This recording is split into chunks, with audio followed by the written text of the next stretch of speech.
Hello అండి. Welcome to BRK news. నేను మీ Ravi Bandari. And ఈరోజు మనతో ఉన్నారు అడ్వకేట్ పృథ్వీ గారు. సో, ఇంపార్టెంట్ లీగల్ టాపిక్స్ పైన మనతో మాట్లాడడానికి సార్ ఉన్నారు. సార్‌తో మాట్లాడి ఆ ఇంపార్టెంట్ టాపిక్స్ ఏంటి, వాటి చట్టాలేంటి, వాటి గురించి పూర్తి వివరాలు సార్‌తో మాట్లాడి తెలుసుకుందాం. Hello sir. సార్, ఇప్పుడు బేసిక్‌గా డివోర్స్ తర్వాత భార్య సంపాదిస్తుంది, భర్త సంపాదిస్తుంది. సో, భార్య సంపాదిస్తున్నప్పటికీ హస్బెండ్ అనే పర్సన్ వైఫ్‌కి భరణం అనేది ఖచ్చితంగా ఇవ్వాలా? ఇవ్వాల్సిందేనా సార్? ఇప్పుడు మనకి భరణము అనేసరికి సెటిల్మెంట్ ఫర్ ఎవర్. హ్మ్. ఇంకా ఓకే సార్. ఆడవాళ్ళకి ఇంకా నేను సెటిల్ చేసేసాము. ఇది మీకు అని చెప్పేసి. హ్మ్. ఆహ్, అక్కడ మళ్ళీ ఆహ్, ఆడవాళ్ళు డిపెండెంట్ అయినటువంటి ఆడవాళ్ళకి డైవర్స్ ఇస్తేనే భరణం. ఓకే. ఇండిపెండెంట్ ఆడవాళ్ళకి భరణాలు ఉండవు. ఆహా! అవసరం లేదు. ఓకే. భరణం మళ్ళీ కాలిక్యులేట్ చేసేటప్పుడు ఏం చేస్తారంటే, ఈ వాళ్ళకిచ్చిన కట్న కానుకలు, హ్మ్. పెళ్ళికి అయినటువంటి ఖర్చు, ఇదంతా కూడా ఫరెవర్ సెటిల్మెంట్. ఓకే. ఆ సెటిల్మెంట్ చేసేటప్పుడు ఏంటంటే, వాళ్ళు ఏదైతే నిరూపించుకోగలిగారో, హ్మ్. నాకు పెళ్ళికి ఎంత అయింది, పలానా షామియానాకి ఎంత అయింది, పలానా హాల్ బుకింగ్ ఎంత అయింది, ఈవెంట్ మేనేజర్కి ఎంత అయింది అని ఒక బిల్ ఏదైనా ఇవ్వగలిగితే, హ్మ్. నాకు గోల్డ్ ఎంత పెట్టాము, గోల్డ్ వాళ్ళ ఇంట్లోనే ఉండిపోయింది, ఆ గోల్డ్కి ఎంత ఖర్చు అయింది, ఇగో ఇది బిల్ ఇది, కట్నం అనేది ఎక్స్చేంజ్ జరిగితే అవంతా తిరిగి ఇచ్చేటప్పుడు భరణంలో కలుపుతారు. Okay sir. ఒకవేళ ఇదేమీ నడవలేదు, హ్మ్. నడవనప్పుడు ఏమవుతుందంటే, ఆ అమ్మాయి ఇండిపెండెంట్‌గా జాబ్ చేసుకుంటుంది, చేయక్కర్లేదు అంటే వాళ్ళకి ఆడవాళ్ళకి జనరల్‌గా భరణం అయితే ఇవ్వరు. హ్మ్. కాదు, పిల్లలున్నారు. హ్మ్. పిల్లలని సెటిల్మెంట్ ఆఫ్ చిల్డ్రన్ యెస్. ఎక్కడ ఉంచుతున్నారు? తల్లి దగ్గర ఉంచుతున్నారా? తండ్రి దగ్గర ఉంచుతున్నారా? హ్మ్. తల్లి దగ్గర ఉంచితే మాత్రం తల్లికి ఆ పాపకి సంబంధించినటువంటి స్కూల్ ఖర్చులు గానీ, ఆ పాపకి సంబంధించినటువంటి డైలీ ఎక్స్‌పెండిచర్ ఇంత అవుతదని చెప్పి, దానిలో ఆవిడకి సగం పార్ట్ ఎంప్లాయ్ అయితే హ్మ్. ఓకే. సగం కట్ చేసి ఆయనకి సగం పార్ట్ ఇస్తారు. ఎందుకంటే ఈళ్ళు విడిపోయారు గానీ పిల్లలు విడిపోలేదుగా. Yes sir. యెస్. పిల్లలన్న వాళ్ళు ఇద్దరికీ సంబంధించిన వ్యక్తులు. పిల్లల విడాకులు లేవు ఇంకా. హ్మ్. ఓకే. విడాకులు లేవు కాబట్టి నేను I'm declaring you, you are not my father, I'm declaring you, you are not my mother అన్న ప్రసక్తి లేదు కదా! హ్మ్. హ్మ్. యెస్. ఇక్కడే కాదు, ఏ దేశంలో లేదు. హ్మ్. అందుకే నేనేం చేస్తానంటే ఆ పుట్టిన వాళ్ళకి 18 సంవత్సరాల వరకు జరిగేటువంటి ఖర్చులు, అయ్యే ఖర్చులన్నది ఎంతిస్తే బెటరు అన్నది కోర్ట్ ఒక వాళ్ళ ఈక్వేషన్‌లో ఎడ్యుకేషన్ అండ్ హెల్త్ గ్రౌండ్స్ ఏదైనా ఉంటే హెల్త్ గ్రౌండ్స్ గానీ, లేకపోతే వాళ్ళకి రెసిడెన్షియల్‌కి సంబంధించింది ఒక నిర్ణయం తీసుకొని దాన్నయితే ఇస్తారు. ఓకే. అదే అమ్మాయి గనక సంపాదించకపోతే మాత్రం దానిని అతని యొక్క సంపాదన తీసుకొని దానిలో ఒక 30%ని లాంగిటివ్‌గా తీసుకొని, అంటే 30% ఫర్ ఎగ్జాంపుల్ రూ. 1,00,000 సంపాదిస్తున్నాడు అనుకుందాం. హ్మ్. 30,000 తీసుకొని, ఆ 30,000 ఫర్దర్‌గా ఎంత మీన్ పర్ యానమ్ ఎంత అవుతదో యెస్. 3,00,000 అవుతది. హ్మ్. 3,00,000కి ఒక 10 ఇయర్స్ కాలిక్యులేట్ చేసుకొని, లేదా ఒక 20 ఇయర్స్ కాలిక్యులేట్ చేసుకున్నా, ఎంత అవుద్దో చూసుకొని, ఆ అమౌంట్ ఆ అమ్మాయికి ఇవ్వాలి అని నిర్ణయం తీసుకుంటారు. అంటే ఓకే. పే చేసే కెపాసిటీలో ఉండాలి. హుహుహు. నేను రూ. 1,00,00,000 అనౌన్స్ చేస్తానంటే ఇదేమి అసలు పే చేయలేని అమౌంట్ ఎప్పుడు కోర్ట్ లెక్కేది. అందుకే కూడా జాగ్రత్తగా డైవర్స్ పిటిషన్స్‌లో హ్మ్. భరణం డిసైడ్ చేసేటప్పుడు, డైవర్స్‌లో వద్దు అనుకునేటువంటి హస్బెండ్ ఉన్నా, లేకపోతే హ్మ్. డైవర్స్ కావాలనుకునే హస్బెండ్ ఉన్నా సరే, తన ఎకనామికల్ కెపాసిటీస్‌ని ఖచ్చితంగా రాయాలి. నేను ఒకవేళ రేపొద్దున డైవర్స్ ఇస్తే నేను ఇంత భరణం ఇచ్చుకోలేను అనేది పోర్ట్రే చేసుకోవాలి, చూపించాలి. నేను చిన్న ఉద్యోగం చేస్తున్నాను. చాలామంది ఏం చేస్తారంటే ఆహ్, నాకు పెద్దగా స్థితిగతులు లేవు అని చెప్తారు. పాన్ కార్డ్ ఓపెన్ చేస్తే వాళ్ళకి పడుతున్నటువంటి అకౌంట్స్ కనపడతా ఉంటాయి. Yes sir. అప్పుడేం చేస్తాం, రూ. 100 వస్తున్నాయంటే రూ. 1000 ఖచ్చితంగా వస్తుంది. రూ. 100 చూపిస్తున్నాడేమో కోర్ట్‌కి. అంటే నిజంతోటి ముందుకెళ్తే హ్మ్. Court will certainly help the either spouse, ఇద్దరికీ హెల్ప్ చేస్తది. Okay sir. అంటే బేసిక్‌గా ఈ మధ్యలో చూస్తున్నాం సార్. బేసిక్‌గా భరణం కోసం అమ్మాయిలు రిచ్ పర్సన్‌ని మ్యారేజ్ చేసుకొని, డివోర్స్ తీసుకొని తర్వాత భరణం అనేది ఎక్స్‌పెక్ట్ చేస్తున్నారు. ఈ మధ్యలో రీసెంట్‌గా చూసినప్పుడు క్రికెటర్ హార్దిక్ పాండ్యా గాని, చహల్ గాని వాళ్ళ లైఫ్ విషయంలో కూడా ఇదే జరిగింది. మ్యారేజ్ విషయంలో వాళ్ళు కలిసినంత వరకు బాగున్నారు. తర్వాత వాళ్ళకి ప్రాబ్లమ్స్ వచ్చింది. డివోర్స్ తీసుకున్న తర్వాత హస్బెండ్ నుంచి భరణం అంటే ఎక్స్‌పెక్ట్ చేశారనమాట. సో, అంటే అమ్మాయిలు, ఆడవాళ్ళు ఎవరైతే ఉన్నారో వీళ్ళు భరణం కోసమే వాళ్ళు చట్టాలను మిస్‌యూజ్ చేసుకుంటున్నారని చెప్పేసి అంటే మీరేమంటారు సార్? హార్దిక్ పాండ్యా విషయానికి వచ్చేసరికి నేను అనుకుంటుంది భరణం దగ్గర కాదు గొడవ అతనికి. Okay. Court negligence upon him. అతను చాలా ఆహా! క్లియర్‌గా రాసాడది. ఓకే. కోర్టు నన్ను అవమానకరంగా మాట్లాడింది. డబ్బు కావాల్సి నేను ఇస్తాను, అమౌంట్ ఇవ్వటానికి నాకేం ఇబ్బంది కాదు. హ్మ్. నేను ఇచ్చేవాడిని. కాకపోతే నన్ను ఇవ్వు, నేను ఇవ్వలేనంత అడిగింది, ఓకే. నా మాట వినలేదు, హుహుహు. నా మాట చెల్లుబాటు కాలేదు, ఓకే. తను చెప్పింది అది. ఓకే. ఫైనాలిటీ వరకు వెయిట్ చేయలేదు. హ్మ్. హార్దిక్ పాండ్యా ఏంటంటే ఫైనాలిటీ, ఇది కోర్టు కాకపోతే అప్పీల్ కోర్టు ఉంటుంది, అప్పీల్ కాకపోతే దానిపైన ఇంకో అప్పీల్ కోర్టు ఉంటుంది. అంతేగాని నీకు కట్టలేని అమౌంట్ ఎప్పుడు కోర్టు కట్టమని చెప్తావు. 30% ఆఫ్ రేషియోను, 40% ఆఫ్ రేషియోను నువ్వు వాడుకోవచ్చు. నీకు ఓకే. ఓ జీతం వస్తుంది, ₹1,00,000 వస్తుంది, 30% you can utilise for your self. నీకు తల్లిదండ్రులు ఉంటారు, వాళ్ళకి పెట్టుకోవాలి, హ్మ్. నీకు అవసరాలు ఉంటాయి, నువ్వు చెప్పుకోవాలి. ఇవన్నీ అవసరాలు చెప్పుకుంటే భరణం స్టేజెస్ అనేది తగ్గిస్తుంది. ఓకే.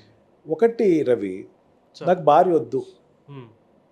అన్నాడు అనుకోండి, భార్య వద్దు అన్నప్పుడు వద్దు బయటికి పంపించేస్తానంటే అమౌంట్ ఏదో కొంచెం ఇవ్వాలిగా.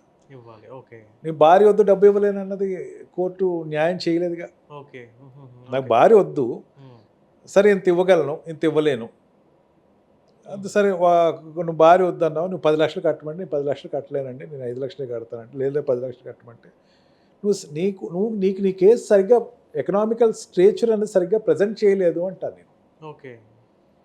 ఆ ప్రజెంట్ చేసే విధంగా నీ కేసు ఫైల్ అవ్వలేదు అంటాను నేను. ఓకే. కరెక్ట్గా ఫైల్ అయితే, కరెక్ట్గా చెప్పగలిగితే నేను ఇవ్వలేనండి, నేను ఇచ్చే పరిస్థితులు లేను, ఇది నా పరిస్థితి అంటే ఖచ్చితంగా కోర్టు చూస్తుంది. ఓకే. అంటే రీసెంట్‌గా మనం చూస్తే సార్ ఇలాంటి కేసే బెంగుళూరులో ఒక పర్సను అంటే కోర్టు నేను చెప్పేది వినలేదు, నేను భరించలేనంత భరణాన్ని వైఫ్‌కి ఇవ్వమన్నారని చెప్పేసి ఆయన సూసైడ్ చేసుకొని చనిపోయాడు. భార్య చేసిన మిస్టేక్స్ ఏంటి? భార్య అంటే చెప్తే వినకూడని పనులు చేసేసి అండ్ కోర్టు కూడా నేను చెప్పింది వినకుండా, పూర్తిగా వినకుండా నాకిట్లా అన్యాయం చేసిందని చెప్పేసి ఆ పర్సన్ చెప్పేసి చనిపోయాడు. సో దీని గురించి ఏం చెప్తారు? Appeal okay. అపీల్ ఉంది. హ్మ్. నీకు ఒక కోర్టులో ఎండింగ్ ఏం కాదు. ఓకే. ఒకటి, దేర్ ఈజ్ ఎ సెన్స్, అసలు సెన్స్లెస్గా వాడు నిర్ణయం తీసుకున్నారని నేను అనట్లేదు, కానీ హ్మ్. అన్ని రకాలుగా ప్రజెంట్ చేయటంలో ఎక్కడో లోపం జరిగిందేమో అనిపిస్తూ ఉంటుంది. ఓకే. అంటే నా ఎకనామికల్ స్ట్రేచర్ ఇంతే, నేను కట్టగలను అనేది రికార్డు పూర్వకంగా ప్రూవ్ చేయాలి. హుహు. చాలామంది చేసే పెద్ద తప్పు ఏంటంటే పాన్ కార్డ్ డీటెయిల్స్ ఇవ్వరు. ఓకే. పాన్ కార్డ్ ఎవరు, ఫర్దర్గా రిటర్న్స్ డీటెయిల్స్ ఇవ్వరు. నేను నిజంగా సంపాదిస్తే నా రిటర్న్స్లో ఉండాలి కదా, యెస్ సార్. రిటర్న్స్లో ఉన్నాయో లేదో చూసుకోండి అని రిటర్న్స్ ఇచ్చేస్తే అయిపోయి, there ends the matter. Okay.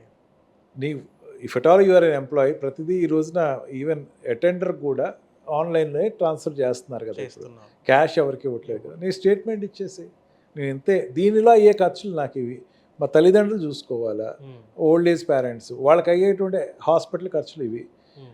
నాకు ఉండేటువంటి మిగతా ఆబ్లిగేషన్స్ ఉన్నాయి, ఈ ఆబ్లిగేషన్స్ ఇవి, నేను మా సిస్టర్ మ్యారేజ్ చేసుకోవాలా, నువ్వు ఎక్స్ప్లెయిన్ చేయి. ఓకే. సప్రెస్ చేసి నాకు ఏది లేదు అని ప్రూఫ్ లేకుండా నువ్వు నుంచుంటా అంటే కోర్ట్ కెనాట్ హెల్ప్ యూ. హుహుహు. రవి, ప్రతి సిటిజన్ని బ్యాంక్ అకౌంట్ తీసుకోమని గవర్నమెంట్ ఎందుకు చెప్తుంది? ఓకే. చెప్తుందా లేదా? చెప్తుంది. యెస్ ప్రతి సార్. సిటిజన్ బ్యాంక్ అకౌంట్ తీసుకోండి, బ్యాంక్ అకౌంట్ బ్యాంక్ తీసుకోండి. అకౌంట్ పాన్ మీరు కార్డ్ పెట్టుకోండి. ఖచ్చితంగా యెస్ సార్. ప్రతి సిటిజన్ని పాన్ కార్డ్కి ఎంకరేజ్ చేస్తుంది. అవును. తీసుకోమంటలే కానీ ప్రతి వాడికి పాన్ కార్డ్, ఎక్కడికి వెళ్ళినా పాన్ కార్డ్ రెగ్యులేషన్ చెప్తుంది. హ్మ్. ఈ రెండు దేనికోసం? ఫర్దర్గా ఈ కరెన్సీ నోట్స్ని తగ్గించుకోవాలని, వాడకం తగ్గించుకోవాలని, మన ఇండియన్ టెండెన్సీ ఆ డబ్బులు ఇట్లా చూస్తా ఆనందపడేటువంటి మెయింటైన్ చేయకుండా యెస్. దానిని ఎంతవరకు నువ్వు నిర్మూలించుకోగలవు అనేది దానికోసం పెట్టారు. Yes sir. ట్రాన్స్పరెన్సీగా కోర్టుకి చెప్తే court will definitely here it. నేను అనుకుంటా దానిలో ఎక్కడో లోపం జరిగింది, చెప్పటంలో లోపం జరిగింది. Yes sir. ఒకవేళ నిజంగా లోపం జరిగింది నీకు అనిపిస్తే అప్పీల్కి వెళ్ళండి, court will definitely settle it. హ్మ్. అనేకమైన జడ్జిమెంట్స్ ఉన్నాయి, అందరికీ ఎక్కువ ఇచ్చేసాం. ఈ మధ్యన అయితే సుప్రీంకోర్టులో కానీ డిఫరెంట్ హైకోర్ట్స్లో కానీ చాలా స్పెసిఫిక్గా హ్మ్. ఆడవాళ్ళు ఇచ్చేటప్పుడు మగవాళ్ళ యొక్క స్ట్రేచర్ చూసి ఇవ్వండి, మగవాళ్ళ సంపాదన ఎంతో దాన్ని బట్టి ఇవ్వండి, కానీ ఇష్టం వచ్చినట్టు ఇవ్వద్దు అని చాలా జడ్జిమెంట్స్ వచ్చినాయి. అంతేగాని అతను ₹1,00,000 సంపాదిస్తున్నాడు 10 లక్షలు ఇవ్వమని ఎక్కడ రాలా. ఓకే. దానిని రిస్ట్రిక్ట్ చేసింది. ఉపయోగించుకుంటంలో ఎక్కడో లోపం జరిగిందేమో అని నా అభిప్రాయం. సో రీఅపీల్ చేసుకోవడం విషయంలో ఆయన ఆవేశపడ్డాడు. అంటే చేసుకోకుండా ఆవేశపడ్డాడు అని చెప్పేసి అది కూడా అనలేను నేను. ఓకే. రీఅపీల్ సబ్మిట్ చేయటంలో, తన ఎవిడెన్సెస్ సబ్మిట్ చేయటంలో ఓకే. ఎక్కడో మిస్టేక్ జరిగిందేమో. అది జరగటం వల్ల ఆ కోర్ట్ డిసిషన్ తనకి వ్యతిరేకం. ఇప్పుడు పోలీసు వాడు నన్ను పిలిచాడు రవి, హ్మ్. పోలీస్ స్టేషన్ నుంచి నాకు కవర్ వచ్చింది. యెస్. నేను సూసైడ్ చేసుకోగలనా? హ్మ్. హ్మ్. యెస్. నేను వెళ్ళాలి కదా ఒకసారి, ఎందుకు పిలిచారు వెళ్ళాలి కదా. వెళ్ళాలి. పోలీస్ స్టేషన్ నుంచి వచ్చింది అని చాలామంది భయపడతారు. Yes sir. వచ్చింది ఏమో ఎందుకు వచ్చింది తప్పించుకుంటానికో లేకపోతే పారిపోవటానికో నేను లేనని చెప్పడానికో. అసలు నువ్వు అక్కడికి వెళ్తే కదా తెలిసేది నీకు అసలు. Yes sir. అట్లాగే చట్టం నుంచి ఒక ఆర్డర్ వచ్చింది, దాన్ని నువ్వు స్టడీ చేయొచ్చు, ఇట్లా కాదు అని మళ్ళీ రీసబ్మిటింగ్ చేయడానికి అపీల్ కోర్ట్స్ ఉన్నాయి నీకు. ఓకే. అప్లైంట్ కోర్ట్స్ ఎందుకు ఉన్నాయి? దానిపై జిల్లా కోర్ట్స్, పైన హైకోర్ట్స్ ఎందుకు ఇచ్చారు? నీకు నిజంగా అన్యాయం జరిగితే నువ్వు వీళ్ళు ప్రజెంట్ చేసుకో కేసు. ఓకే. లేదంటే అప్పుడు అన్నీ చెప్పలేదండి మళ్ళీ రిమిట్ కిందకి చేసి మళ్ళీ మళ్ళీ కేసుని మళ్ళీ పునఃప్రారంభించమని అడుగు. ఓకే. అనేకమైన మెథడాలజీస్ ఉన్నాయి రవి. ఒకదానితో సాటిస్ఫై అయిపోయి ఆగిపోతాం అనేది ఆ కేసులో నేర్చుకో. నాకైతే పర్సనల్ ఒపీనియన్ అనమాట. ఎక్కడో లీగల్గా జరగాల్సిన న్యాయం జరగలేదేమో అందుకని. Yes sir. Yes sir. Ya, thank you sir. చాలా డీటెయిల్గా అంటే చాలా డీటెయిల్గా చెప్పారు. అంటే ఈ మధ్యలో మీరు చెప్పినట్టుగా ఎవరు చేయకుండా బేసిక్ పాన్ కార్డ్ డీటెయిల్స్ ఇవ్వకుండా వాళ్ళ ఇన్కమ్ ఇన్ఫర్మేషన్ అనేది ప్రాపర్ ఇవ్వకుండా సో వాళ్ళు ఏదో ఒక ఆవేశంలో డిసిషన్ తీసుకొని చనిపోతున్నారు. చాలా క్లియర్గా చెప్పారు. అడగండి మీరు, అమ్మాయి పాన్ కార్డ్ కూడా అడగండి, ఎస్ సార్. తప్పేం లేదు. Court will definitely give it. ఆ అమ్మాయి దగ్గర డబ్బు ఉంది, నువ్వు నమ్ముతున్న పాన్ కార్డ్ తెప్పించండి, దాంట్లో వచ్చేస్తాయి, డీటెయిల్స్ వచ్చేస్తాయి. Transparency is very much important. Thank you sir. Thank you. Thank you so much. మాకైతే మంచి ఇన్ఫర్మేషన్ అయితే ఇచ్చారు. So thank you sir. Thank you. So చూసారు కదండి, మంచి ఇన్ఫర్మేషన్ అయితే సార్ ఇచ్చారు. మీకు ఏమైనా డౌట్స్ ఉంటే కింద స్క్రోల్ అవుతున్న నెంబర్కి కాల్ చేసి సార్ని కాంటాక్ట్ అవ్వండి. మీకు ఏమైనా డౌట్స్ ఉంటే సార్ మొత్తం క్లియర్ చేసేస్తారు. సో చూస్తూనే లేటెస్ట్ అప్డేట్ కోసం బీఆర్కే న్యూస్.